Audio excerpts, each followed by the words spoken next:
There's 12,365 people here, and we need every last one of them. So I want to thank the crowd and the fans for, again, help us putting over the top on a great senior night. Wow, just an emotion-filled arena for a lot of reasons. That's an example of why I want to do senior nights after games. We were emotional. We were kind of all over the place at the beginning of the game, and give Temple tremendous credit. They're outstanding defensively, top 50 defensive team in the country. When I saw that we had 13 points with a few minutes to go, I struggled with that a little bit. And 17 walking into the locker room was tough. I've talked to our guys about when we get backed into a corner and things aren't going our way and we have to make plays is when we come together, guys relinquish any feelings of having to do something that they shouldn't do. They lock into their roles. They lock into each other. There's less being on an island or bickering. They totally commit to it. So I asked our guys today afterwards, I said, what is it going to take for me to back you into a corner and make you feel that way before the game starts? Because if you look at it, it's pretty consistent for most of the year. That moment is when they step up and start playing the way we're capable of playing. And that puts Wichita second half, South Florida last 13 minutes.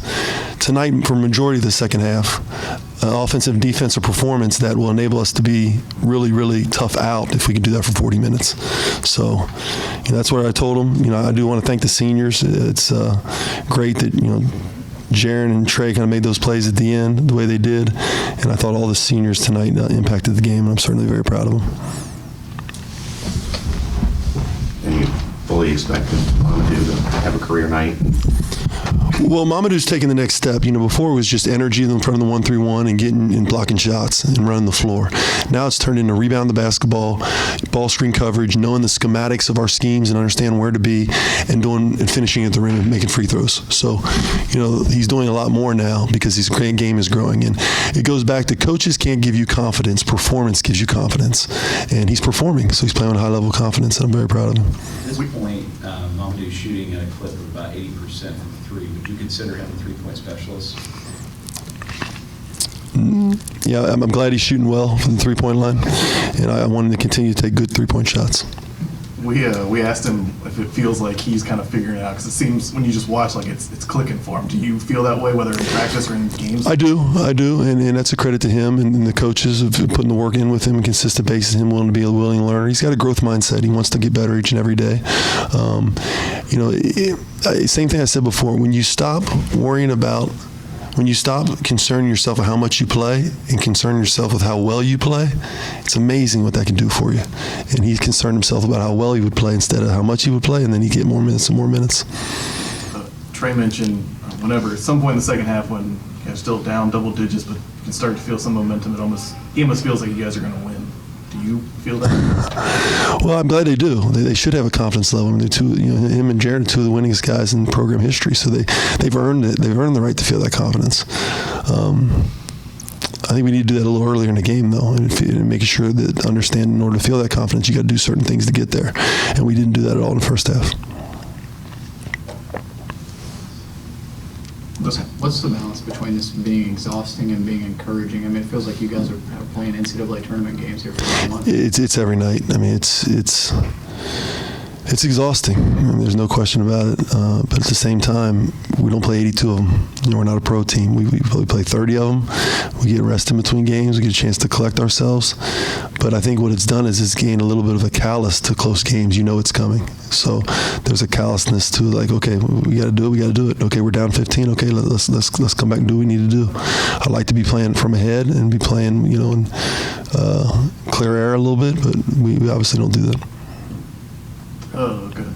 How frustrating was it that middle part of the second half where it felt like you kept trying to make a push and then they would continuously have an answer before you got the threes from Keith and Jamin? Yeah, they would have an answer. They'd get to the foul line. They'd make a play.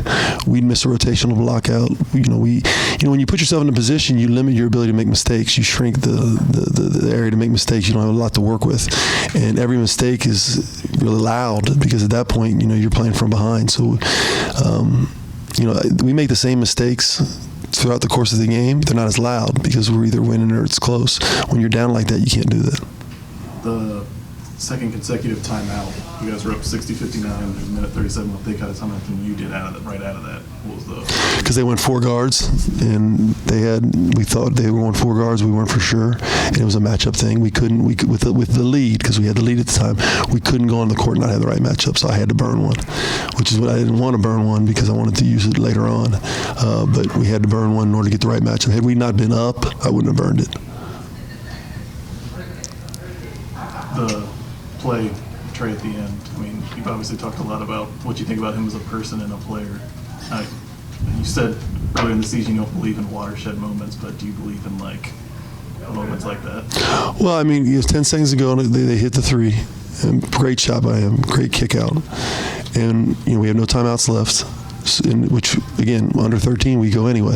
So we wouldn't use the timeout regardless in this situation.